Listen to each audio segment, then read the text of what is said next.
President Bush, Madam First Lady, distinguished speakers and guests, ladies and gentlemen, good morning. I would like to begin my talk by thanking the George W. Bush Institute, the National Endowment for Democracy, and Freedom House for inviting me to speak at this important event on the threats freedom faces and how we can advance liberty worldwide.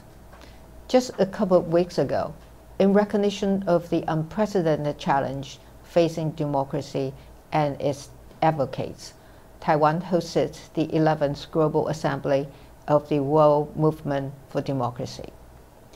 With our partner, the National Endowment for Democracy, we welcome more than 200 advocates of democracy, some of whom have devoted their lives to this work, and others who have recently started careers advancing this cause. These supporters of democracy make connections and strategize on how we all can work together better to make democracy stronger and more resilient.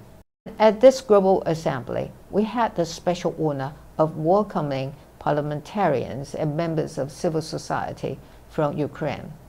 I had the pleasure of meeting them and of speaking to them in person. They came not only with stories of courage, but also with warnings. Though he was held back by the war, Chairman Alexander Murasko of the Ukrainian Parliament's Foreign Affairs Committee still appeared online at the Assembly to share his assessment that the grand strategy of authoritarian regimes is to divide and destroy democracies one by one. He also summed up the response that we must adopt. That is, the rallying cry from all democracies must be one for all and all for one. In addition, this past August, Taiwan organized the Regional Religious Freedom Forum. Participants from across the Indo-Pacific shared their stories and advocacy experiences and discussed how to secure the right to practice one's faith at a time when religious freedom around the world is being curtailed by authoritarian powers.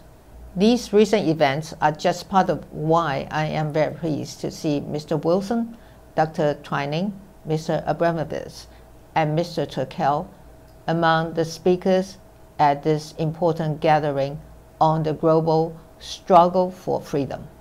Their presence at this conference can serve as an inspiration to our existing collaborations. I hope you all can learn from their experiences in Taiwan while you formulate ways to push back against authoritarian threats and utilize technology to secure the future of freedom. I want to reiterate here that this conference on the world's struggle for freedom could not have convened a more significant time, as democracies and the rules-based international order are being challenged on a daily basis.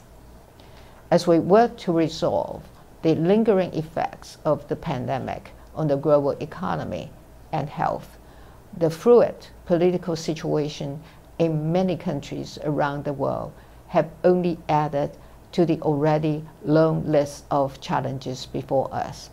The dangerous potential of authoritarian regimes to corrode democratic institutions and tarnish human rights and civic space cannot be ignored. Russia's unprovoked invasion of Ukraine serves as a prime example. This war is proof that dictatorships will do whatever it takes to achieve their goal of expansionism. Regretfully, the Taiwanese people are very familiar with such aggression, and we have our own experience with the struggle for freedom.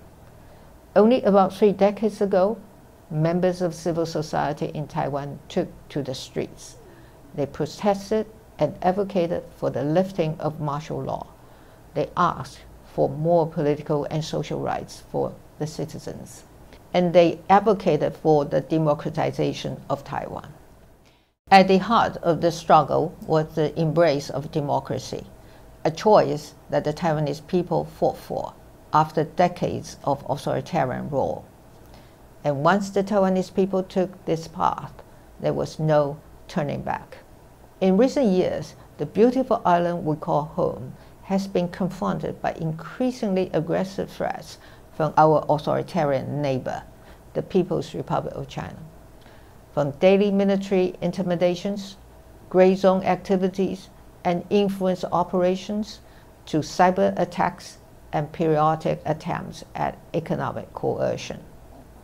China has taken a range of actions with the goal of creating doubt and undermining confidence in what the Taiwanese people have worked so diligently for, that is, our democratic way of life.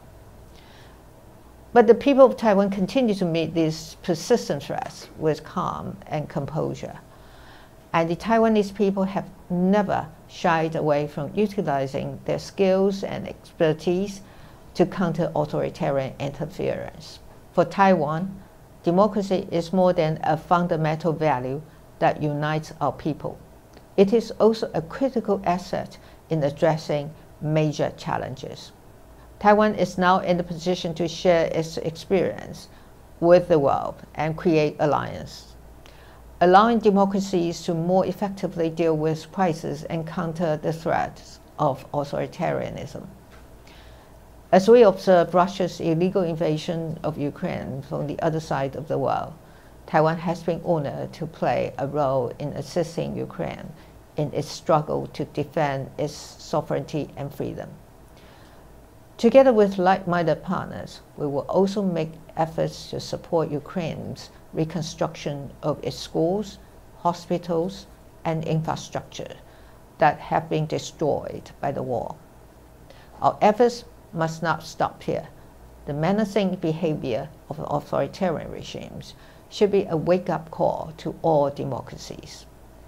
We must work together to strengthen our resilience and safeguard our values. But we can only achieve this goal with ample understanding of authoritarian tactics.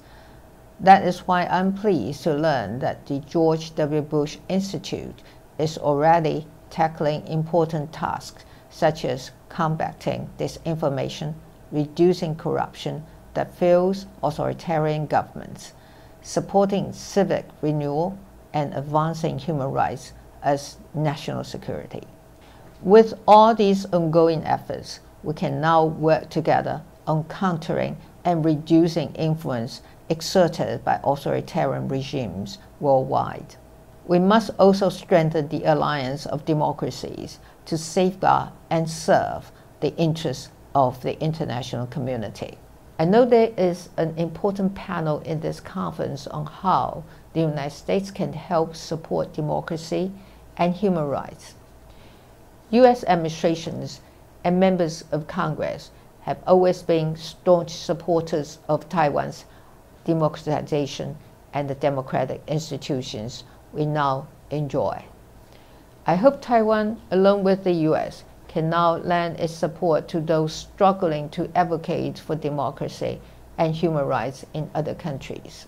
Before I conclude, I want to take this opportunity to thank the United States for its unwavering support for Taiwan, and thank the U.S. Congress for passing legislation to help ensure Taiwan's security. Of course, I also want to thank President Bush and the George W. Bush Institute, the National Endowment for Democracy, and Freedom House for the invitation to speak. As Ukrainian parliamentarian Kira Rudek told us while she was in Taiwan, she said, "History is teaching us over and over again that unpunished and unremedied evil deeds will return. Let us work together to ensure that the expansionist deeds of authoritarian states neither flourish nor return." Thank you very much.